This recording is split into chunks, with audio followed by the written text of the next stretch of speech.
ఈ రోజుల్లో మనం విని ఆశ్చర్యపోతున్న సైన్స్ పరిశోధనలు test tube baby, cloning, robo, computer, rocket, internet లాంటి మరెన్నో ఆవిష్కరణలు పురాతన కాలంలో పురాణాల్లో విన్నవే. అంటే అప్పటికే అవి నిజ స్వరూపంలో ఉండేవా, లేక ఊహించిన కథలే అనుకున్నా ఆ ఊహలే అన్ని ఆవిష్కరణలకు కారణమని మనందరికీ తెలుసు.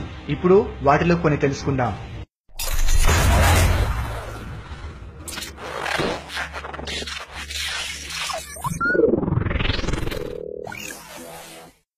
ఇప్పుడు ప్రపంచ పరిశోధనలు చేస్తూ సాధించాం అని ఆనందిస్తున్న ఆవిష్కరణలు మన భారతదేశంలో ఎప్పుడో వాడుకలో ఉన్నాయని భారతీయులు వేదాల్లో ఎప్పుడో చెప్పేశారు. మనం దేవతలు పుష్పక విమానాలు వాడేవారు అంటే కొట్టిపడేస్తాం. మరి రైట్ సోదరులు రెక్కలు కట్టుకుని ఎగరడానికి ప్రయత్నిస్తూ విమానాన్ని కనిపెట్టారు అంటే ఆహా అంటాం. మహాభారతంలో లేని అంశం లేదని, దాని ఆధారంగానే ప్రతి ఆవిష్కరణ తయారవుతుందని మనం ఒప్పుకున్నా ఒప్పుకోకపోయినా ఇది నిజం. గాంధారి తన పిల్లల్ని కుండలో ఉంచి కన్నది అంటే పుక్కిటి పురాణం అంటాం.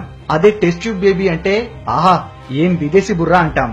సంతానం లేని వారికి టెస్ట్ ట్యూబ్ బేబీ ప్రక్రియ ద్వారా సంతానం కల్పించే ప్రక్రియను ప్రఖ్యాత శాస్త్రవేత్త రాబర్ట్ ఎడ్వర్డ్స్ 1950వ దశకంలో టెస్ట్ ట్యూబ్ బేబీ ప్రక్రియపై విశేష కృషి చేశారు. ఒకే ఒక్కడుగా ఆయన చేసిన కృషి వల్ల 1978 జూలైలో తొలి టెస్ట్ ట్యూబ్ బేబీ జన్మించింది.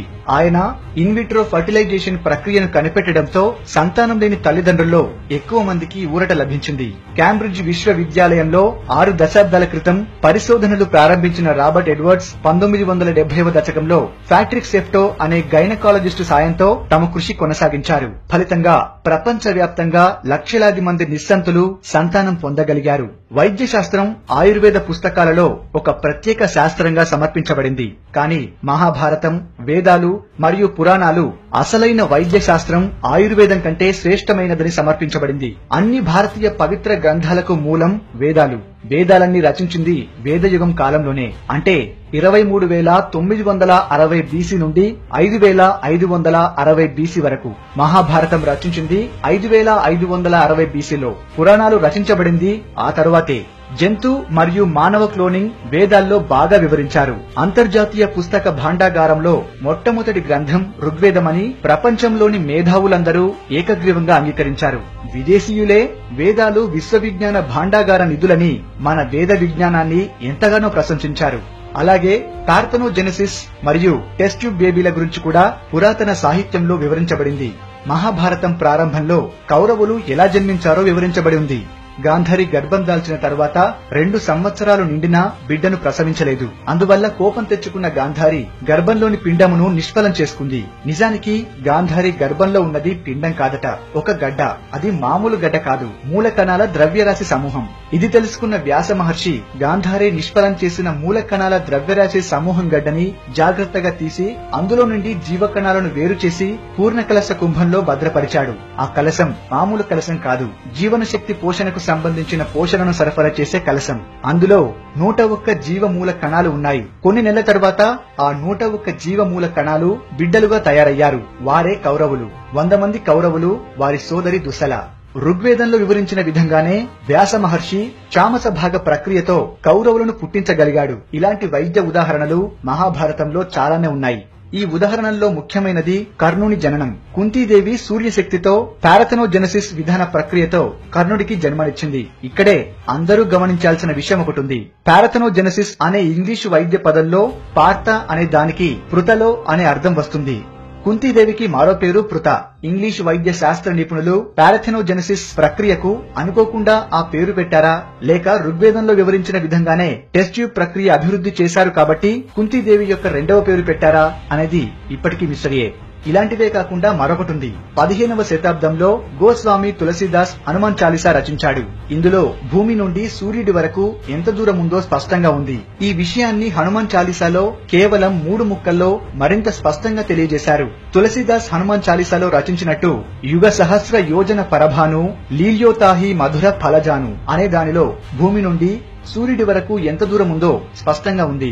యుగ అంటే 12,000, సహస్ర అంటే 1000, యోజన అంటే 8. యుగ సహస్ర యోజన పరభాను 12,000 ఇంటూ 1000 ఇంటూ 8 మొత్తం 9,60,00,000 మైళ్లు. అప్పుడు దూరాన్ని మైళ్లలో కొలిచేవారు కాబట్టి ఇప్పుడు కిలోమీటర్లలోకి మారిస్తే ఒక మైలు అంటే 1.6 కిలోమీటర్లు. 9,60,00,000 ఇంటూ 1.6 కిలోమీటర్లు మొత్తం 15,36,00,000 కిలోమీటర్లు. అయితే శాస్త్రవేత్తలు కనుక్కున్న ప్రకారం ప్రస్తుతం భూమి నుండి సూర్యుడి వరకు ఉన్న దూరం 14,96,00,000. శాస్త్రవేత్తల కన్నా 200 సంవత్సరాల ముందే 15వ శతాబ్దంలో తులసిదాస్ ఈ లెక్కను ఇంత దగ్గరగా ఎలా చెప్పాడో ఇప్పటికీ ఎవ్వరికీ తెలియదు. పురాణాల ప్రకారం హనుమంతుడు బాల్యంలో ఉన్నప్పుడు సూర్యుడిని పండు అనుకుని మింగేస్తాడు. అప్పుడే భూమి నుండి సూర్యుని వరకు ఎంత దూరం ఉందో తెలుసుకున్నారని అంటారు. హనుమాన్ చాలీసాలో రచించిన దూరంతో అమెరికాలోని నాసా సంస్థ వారు కూడా ఏకీభవించారట. ఇలాంటివన్నీ చెప్తుంటే మనకు నమ్మబుద్ధి కాదు. అయితే వేదం అంటే మతం కాదని, అది ఒక అద్భుత విజ్ఞాన భాండాగారమని, విశ్వంలో ఉన్న మనుషులందరి జీవన శైలి అని గుర్తించిన ప్రపంచ దేశాలన్నీ వేద విజ్ఞాన పరిశోధన ఫలాన్ని అందిపుచ్చుకోవడంలో చాలా ముందుకు వెళ్తున్నాయి. కానీ వేదాలకు పుట్టినిలైన భారతదేశంలో ఇలాంటి పరిస్థితులు కనుమరుగవుతున్నాయి. భారతీయ విజ్ఞాన వాగ్మయ సంపదంతా జర్మనీలో ఉంది. అలాగే బ్రిటిష్ వారు వెళ్తూ వారి భావాల్ని, వారి విద్యా విధానాన్ని, వారి జీవన శైలిని భారతీయులకిచ్చి భారతీయ వైజ్ఞానిక గ్రంథ సంపదని వారు తీసుకుని పోయి బ్రిటిష్ లైబ్రరీలో భద్రపరిచారు. జర్మనీ తరువాత గ్రంథాల చిరునామా బ్రిటిష్ లైబ్రరీనే. చివరగా నా ఉద్దేశం ప్రకారం మీకు చెప్పేది ఒకటే, మన చరిత్రను, మన పురాణాలను, మన వేదాలను గౌరవిద్దాం. ఎందుకంటే ఇప్పుడు మనం అనుభవిస్తున్న ప్రతిదీ మన పురాణాలు, వేదాల నుంచి స్ఫూర్తిగా తీసుకుని తయారు చేసినవే. ప్రపంచ దేశాలన్నీ మన వేదాల్లోని రహస్యాలను తెలుసుకుని అమలుపరుస్తుంటే మనం మాత్రం వాటిని మర్చిపోయి విదేశీయుల గొప్పతనాన్ని పొగుడుకుంటున్నాం. వీటి గురించి మరిన్ని వివరాలను నేను నెక్స్ట్ ఎపిసోడ్స్ లో ఖచ్చితంగా చేస్తాను. ఈ వీడియో మీకు నచ్చితే లైక్ చేసి షేర్ చేయండి. ఇలాంటివి మరిన్ని తెలుసుకోవాలనుకుంటే మా అన్నోన్ ఫ్యాక్ట్స్ తెలుగు ఛానల్ ని సబ్స్క్రైబ్ చేయండి. Thank you for watching.